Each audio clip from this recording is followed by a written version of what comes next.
تو اللہ سے محبت کا جو پیمانہ ہے وہ بھی اتباع رسول ہے صلی اللہ علیہ وسلم، اور نبی صلی اللہ علیہ وسلم سے محبت کا پیمانہ بھی نبی صلی اللہ علیہ وسلم کی سنتوں کی پیروی اور آپ کے احکام کی فرمانبرداری ہے۔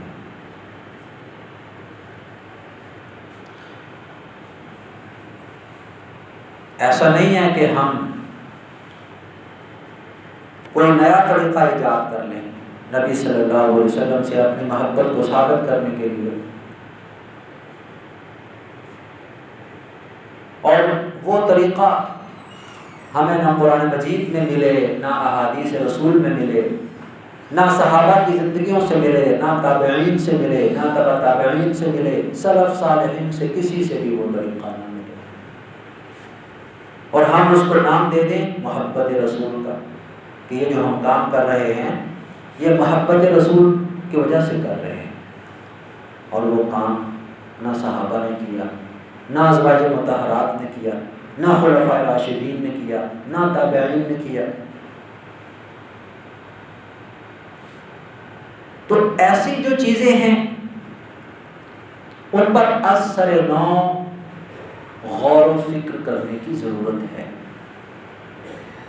ایسا نہ ہو کہ ہم عمل کرتے رہیں اس کو دین سمجھ کر، اس کو درست عمل سمجھ کر، لیکن روز محشر وہ ہمارے منہ پر دے مارا جائے وہ عمل، کیونکہ نبی صلی اللہ علیہ وسلم فرما کر گئے ہیں، صحیح مسلم کی حدیث مبارکہ ہے، من عمل عملا لیس علیہ امرنا فہو رد، جس نے کوئی ایسا عمل کیا جس کے لیے ہم نے حکم نہیں دیا یا ہماری سنت نہیں ہے، وہ ناقابل قبول ہے، وہ مردود ہے عمل، وہ عمل اللہ کے ہاں قابل قبول نہیں، کیونکہ اللہ تعالیٰ نے قرآن مجید میں نبی صلی اللہ علیہ وسلم کو اعمال کی قبولیت کے لیے پیمانہ قرار دے دیا ہے۔ لقد کان لکم فی رسول اللہ اسوۃ حسنہ، تمہارے لیے اللہ کے رسول صلی اللہ علیہ وسلم کی زندگی میں خوبصورت ترین قابل اتباع نمونہ ہے،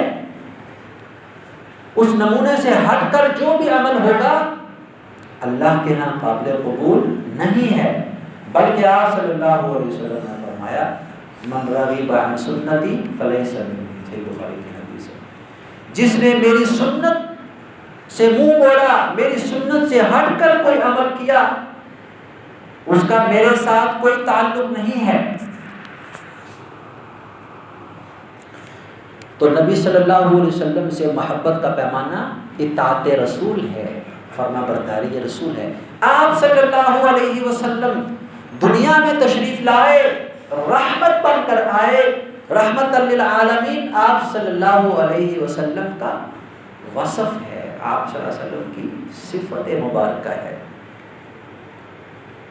آپ صلی اللہ علیہ وسلم دنیا سے ظلم اور ناانصافی کو ختم کرنے کے لیے مبعوث کیے گئے۔ سورہ شورى میں اللہ تعالیٰ نے فرمایا امرت لاعدل بینکم، اے رسول آپ کہہ دیجئے کہ مجھے حکم دیا گیا ہے کہ میں تمہارے درمیان عدل کا نظام قائم کر دوں، یہ مجھے حکم دیا گیا، عدل کا نظام قائم کر دوں، ظلم بربریت ختم کر دوں، ناانصافی ختم کر دوں۔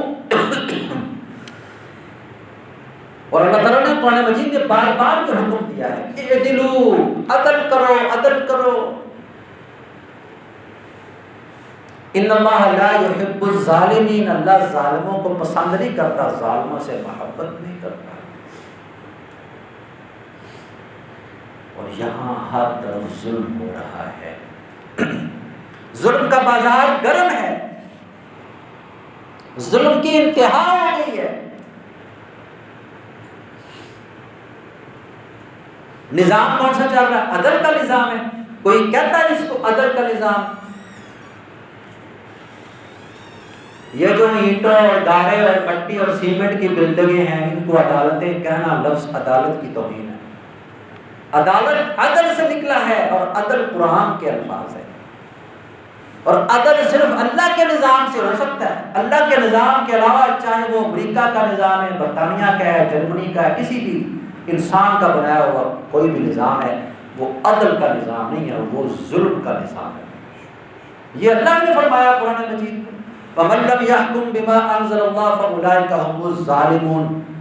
اللہ کے نازل کردہ عدالتی قوانین کو چھوڑ کر جو بھی کوئی بندہ فیصلہ کرتا ہے کسی بھی قانون کے تحت، تو ایسے فیصلے کرنے والے ظالم ہیں۔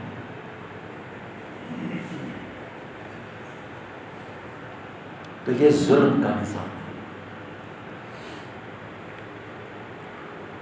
نظام جب ظلم کا ہے، نظام جو ہے وہ روح کی حیثیت رکھتا ہے، روح جب پراگندہ ہو جاتی ہے تو پھر جسم بھی بیمار ہو جاتا ہے، اس کو بھی بیماریاں لگ جاتی ہیں۔ نظام معیشت سودی ہے اور معیشت خوراک ہے، خوراک کی معنی ہے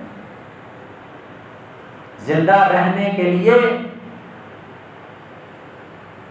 خوراک اور جو بھی ضروریات ہیں، جو کاروبار اور معیشت ہے وہ سب سودی نظام پر چل رہی ہے اور وہ سودی ہے۔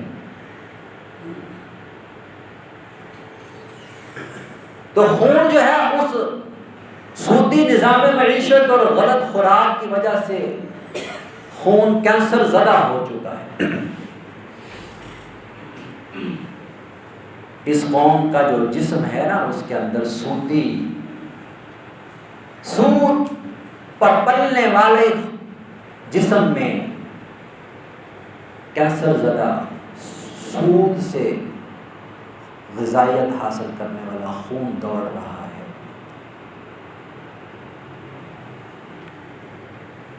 تو اس کا علاج کیسے کیا جا سکتا ہے؟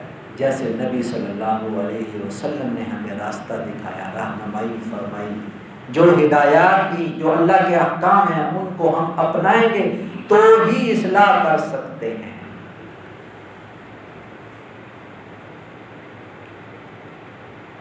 بات تو بہت سخت ہے لیکن کرنی ضرور ہے، چاہے چند لوگ ہی سننے والے۔ بلڈ کینسر ہو جائے نا مریض کو، خون جب کینسر زدہ ہو جاتا ہے نا، تو پھر اکیلی میڈیسن اس کو کام نہیں کرتی، چھوٹی موٹی گولی انجیکشن کام نہیں کرتا، وہ خون سارا بدلنا پڑتا ہے، خون دینا پڑتا ہے اس کو۔ تو نظام معیشت جو ہے ہمارا، جس کے اوپر یہودی قابض ہے، IMF ورلڈ بینک قابض ہے، اور ان کے کارندے اور ان کے چیلے حکومتی اور دوسرے مقتدر حلقے جو رکھوالے ہیں اس نظام کے،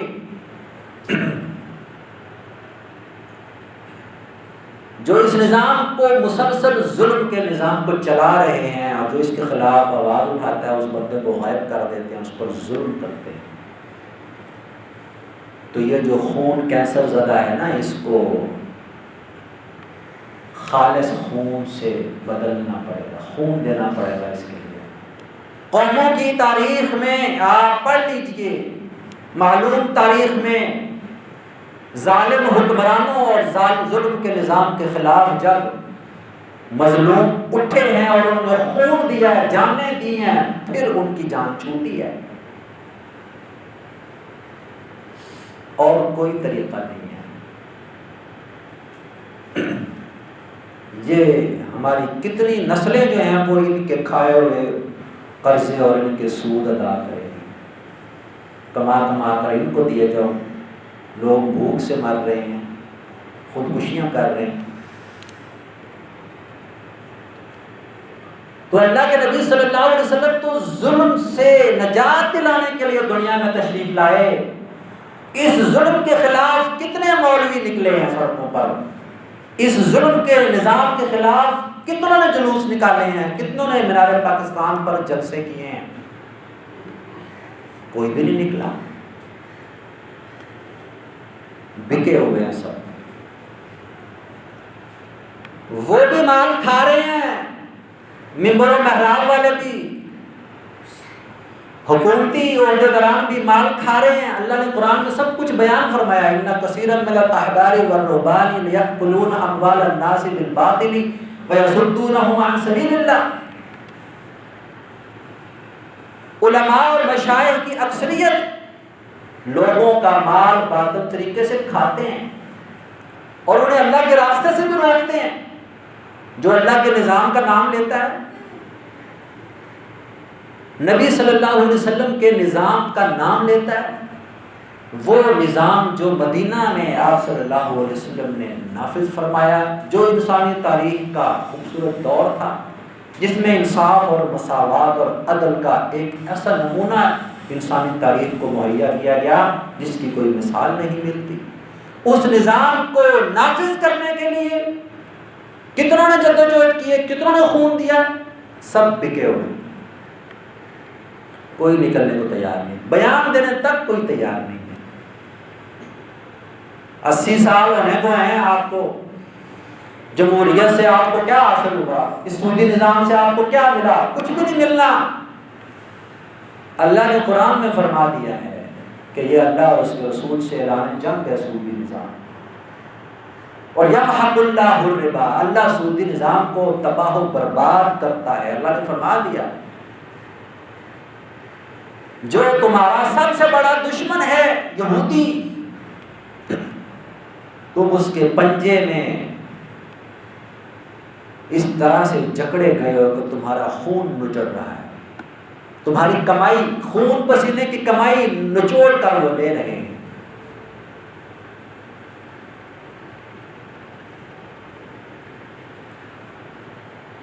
تو نبی صلی اللہ علیہ وسلم تو ظلم کے نظام سے نجات دلانے کے لیے رحمت بن کر تشریف لائے، اس نظام کو بدلنے کی کوشش کیجیے۔ عدل و انصاف کا وہ نظام جو اللہ نے قرآن مجید کی شکل میں اور نبی صلی اللہ علیہ وسلم کی سیرت طیبہ کی شکل میں ہمیں دیا ہے، اس کے لیے نکلے۔ نبی صلی اللہ علیہ وسلم کا فرمان مبارک جو صحیح بخاری میں ہے، انصر اخاک ظالما او مظلوما، حکم دیا ہے کہ اپنے بھائی کی مدد کرو، وہ ظالم ہے یا وہ مظلوم ہے، دونوں کی مدد کرنی ہے۔ صحابہ رضی اللہ عنہم نے عرض کیا، اے اللہ کے رسول، ہاں یہ جو مظلوم ہے اس کی مدد تو ہم کریں، ہماری سمجھ میں آ رہی ہے بات، تو جو ظالم ہے اس کی مدد کیسے کریں؟ آپ نے فرمایا تأخذ فوق یدیہ، وہ جن ہاتھوں سے، جن وسائل سے، جس نظام سے ظلم کر رہا ہے نا، اس کو، نظام کو، اس ہاتھ کو، اس سسٹم کو پکڑ لو، اس کو رول دو، اس کو سٹاپ کر دو۔ اور نظام کو روکنے کے لیے ٹینکوں کے نیچے لیٹنا بھی پڑتا ہے۔ ایسے نہیں کچھ تبدیلی آتی، یہ اللہ کے نبی صلی اللہ علیہ وسلم نسخہ بتا رہے ہیں تبدیلی کا۔ تأخذ فوق یدیہ، ظالم کا ہاتھ پکڑ لو۔ ان کا ہاتھ کیا ہے؟ قانون، کہتے ہیں نا قانون کے ہاتھ بڑے لمبے ہیں، ان کا ہاتھ ہے قانون جو ان کا خود ساختہ ہے۔ اسمبلیوں میں بیٹھ کر کرپٹ ترین لوگ جو ہمارے لیے قانون سازی کرتے ہیں، یہ ان کے ہاتھ ہیں، اور بڑے تگڑے ہیں، قانون کا ہاتھ بڑا تگڑا ہوتا ہے جی، لمبا بھی بڑا ہوتا ہے۔ تو اللہ کے نبی فرما رہے ہیں کہ جو ظلم کا، ظالم کا جو ہاتھ ہے اس کو پکڑ لو، اس کو روک دو، اس کو سٹاپ کر دو، اس کو ظلم سے روکو۔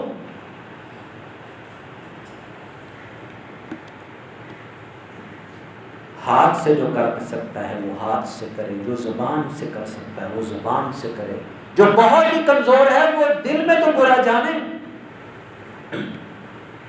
تو نبی صلی اللہ علیہ وسلم نبی رحمت بن کر آئے، اور نبی رحمت نے پورا نظام رحمت دیا، معیشت کا نظام رحمت دیا، سیاست کا نظام رحمت دیا، عبادت کا نظام رحمت دیا، ہر جگہ رحمت ہے۔ کیڑے مکوڑے، حشرات، پرندے، چوپائے، جانور، سب آپ صلی اللہ علیہ وسلم کی اس رحمت کی صفت سے مستفید ہوئے۔ سب کو آپ صلی اللہ علیہ وسلم نے حقوق دلوائے، چیونٹی کو بھی حقوق دلوائے کہ چیونٹی کو کوئی بھی نہ مارنا۔ ہم دوائیاں بیچتے ہیں نا، زہریں، لوگ اکثر آتے رہتے ہیں ہمارے گھر میں، چیونٹیاں بہت ہیں جی، چیونٹے بڑے نے جی، فوجی کیڑے بڑے نے جی، وہ تنگ بڑا کرتے ہیں سب کوئی دوائی دینا۔ میں ان کو پھر یہ حدیث سناتا ہوں، ان کو نہ مارنا، نبی صلی اللہ علیہ وسلم نے منع فرمایا، چیونٹیوں کو نہیں مارنا۔ تو بخاری کی حدیث ہے، فرمایا کہ وہ تمہارے ہی جیسی امتیں ہیں جو اپنے رب کی عبادت کرتی ہیں، ان کو مارنے سے منع فرما دیا، ہدہد کو مارنے سے منع فرما دیا، مینڈک کو مارنے سے منع فرما دیا، شہد کی مکھی کو مارنے سے منع فرما دیا۔ جانور پر اس کی طاقت سے زیادہ بوجھ لادنے پر منع فرما دیا، اس کو کم خوراک دینا منع کر دیا کہ اس کو تم خوراک نہیں دیتے ہو صحیح طرح سے، اس کا خیال نہیں رکھتے ہو۔ صحیح بخاری کی حدیث ہے، ایک صحابی کے گھر آپ جب داخل ہوئے تو اونٹ بندھا ہوا تھا ان کا، جب اس اونٹ نے نبی صلی اللہ علیہ وسلم کو دیکھا تو وہ بلبلانے لگا جیسے شکایت کر رہا ہے۔ آپ صلی اللہ علیہ وسلم نے پوچھا کہ ان کے مالک کو بلاؤ، کون ہے اس اونٹ کا مالک؟ وہ آئے، آپ نے فرمایا تم اس کی خوراک کا خیال نہیں رکھتے ہو، اس کی خوراک کا خیال رکھو اور اس پر اس کی طاقت سے زیادہ بوجھ مت ڈالو۔ یہ نبی رحمت، مظلوم ترین انسانوں کی مدد کے لیے آپ تشریف لائے ہیں، نبی رحمت بن کر آئے ہیں۔ جب تک نظام نہیں بدلے گا تب تک محبت رسول کا دعویٰ بھی ہمارا سچا نہیں۔ یہ دین صرف نماز روزے کا دین نہیں، یہ پورا نظام زندگی ہے، پورا سسٹم ہے۔ آپ محنت سے پیسہ کماتے ہیں، چند لاکھ لے کر آپ نکلے ہیں، ڈاکو آئے آپ سے چھین کر لے گئے، کوئی ہے بھائی باپ، کوئی ہے پوچھنے والا؟ اس کرپٹ ترین نظام کے لوگوں کو، افسروں کو، حکومت کو پتہ ہے کون کون سے ڈاکو ہیں، کہاں پر کیا کچھ کر رہے ہیں، کمیشنیں کھاتے ہیں۔ ہمارے ساتھ بھی ہو چکے ہیں واقعات ڈکیتی کے، نہیں کچھ بھی ملا۔ کون ذمہ دار ہے؟ ان کو حکمرانوں کو بتانا ہے کہ تم ذمہ دار ہو، ہر ڈکیتی کے، چوری کے تم ذمہ دار ہو۔ جو نشہ بک رہا ہے، جو لوگ مر رہے ہیں سڑکوں پر، جوان لڑکے لڑکیاں نشہ کر رہے ہیں، مر رہے ہیں، اس کے ذمہ دار تم ہو۔ یہ ان کو بتائیں تم ذمہ دار ہو۔ یہ ٹک ٹاک فضول قسم کے بنا بنا کر جو لوگ جو ہیں وہ شیئر کرتے ہیں، یہ باتیں شیئر کرو۔ شیطان نے بے حس کر دیا، بے ضمیر کر دیا ہے۔ حکمران ذمہ دار ہے، ہر چیز کا حاکم ذمہ دار ہے۔ آپ نے فرمایا، صحیح بخاری سے مسلم کی حدیث ہے، وَكُلُّكُمْ مَسْئُولٌ عَنْ رَعِيَّتِهِ، ہر شخص جو ہے وہ حکمران ہے، اس سے، اس کے متحد جو اس کی رعایا ہے اس کے بارے میں پوچھا جانا ہے۔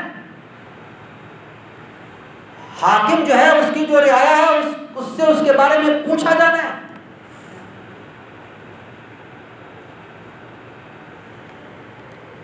آپ کی کمائی کون لے گیا؟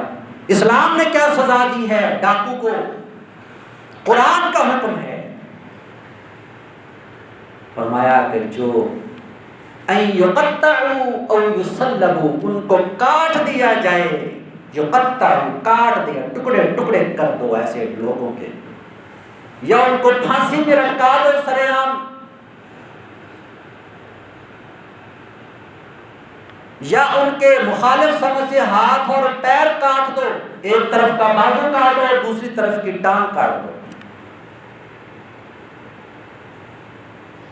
یا ان کو جلا وطن کر دو۔ اللہ کا حکم ہے۔ اللہ سے بڑا کوئی رحیم و شفیق ہے؟ ارے بھائی، تمہارا مریض جو ہے اس کو کینسر ہو جاتا ہے، اس کا زخم ہے، شوگر ہے، اس کا نہیں بچتا تو ٹانگ کٹوا کے آ جاتے ہو نا۔ پھر تم اس ڈاکٹر کو ظالم کیوں نہیں کہتے کہ یہ تو ظلم کر دیا تم نے میرے بھائی بیٹے ماں باپ کی تم نے ٹانگ کاٹ دی ہے، نہیں کہتے نا، کٹوا کے سکون محسوس کرتے ہیں کہ بیماری سے اب بچ جائے گا، کینسر مزید نہیں پھیلے گا۔ تو یہ اس سے بڑا کینسر ہے ڈکیتی، اس سے بڑا کینسر ہے شادی شدہ بندے کا زنا کرنا، اس سے بڑا کینسر ہے۔ اللہ نے فرمایا اس کو رجم کر دو، اس کو گڑا کھود کر اس کے اس کینسر کی بیماری کا علاج ایسے ہوگا کہ اس بستی میں اور بھی جس کے اندر جراثیم ہے نا وہ مر جائیں گے اس ایک کے رجم کی وجہ سے۔ جیسے بیماری کے جرثومے پھیلتے ہیں نا، ایسے شفا کے بھی جرثومے ہیں۔ اور اللہ نے فرمایا سورہ نور میں لا تأخذکم بہما رأفۃ فی دین اللہ، اللہ کے قانون کو نافذ کرنے میں تمہیں کوئی ترس نہیں آنا چاہیے۔ جہاں یہ فرمایا نا کہ ان کو رجم کر دو، ان کو کوڑے مارو سرے عام، تو یہ شفا کے جرثومے پھیلیں گے اس بستی میں، پھر کسی کو جرأت نہیں ہوگی کہ کوئی زنا کرے، پھر کسی کو کوئی جرأت نہیں ہوگی کہ کوئی ڈکیتی کرے۔ یہ وہ شفا ہے جس کے بارے میں اللہ نے قرآن میں فرمایا وَنُنَزِّلُ مِنَ الْقُرْآنِ مَا هُوَ شِفَاءٌ۔ ڈاکٹر نے کہا ٹانگ کاٹ دو، اللہ فرما رہا ہے اس کا ہاتھ کاٹ دو، اس نے چوری کیا ہے، یہ جس ہاتھ نے چوری کیا ہے نا یہ کینسر زدہ ہو گیا ہے، اس کو اس کے ساتھ بازو کے رہنے کا کوئی حق نہیں ہے، یہ اگر اس کے ساتھ رہا تو یہ کینسر یہ چوری مزید بڑھے گی اور بڑھ رہی ہے۔ تو نبی صلی اللہ علیہ وسلم نظام عدل، نظام رحمت قائم کرنے کے لیے تشریف لائے۔ آپ صلی اللہ علیہ وسلم کی آمد کا، آپ کی پیدائش کا جو مشن ہے اس پر زندہ ہوں، اس پر زندہ رہیں، اس پر کھڑے ہوں، اس کے لیے لڑیں، اس کے لیے خون دیں، جان کا نذرانہ پیش کریں، یہی کامیابی ہے۔ اتباع رسول میں جو بندہ زندگی گزارتا ہے وہ سچا عاشق رسول ہے، جس کی زندگی سنتوں سے خالی ہے، جس کی زندگی نبی صلی اللہ علیہ وسلم کے فرامین سے بغاوت کی تصویر بنی ہوئی ہے، وہ عاشق رسول نہیں ہے۔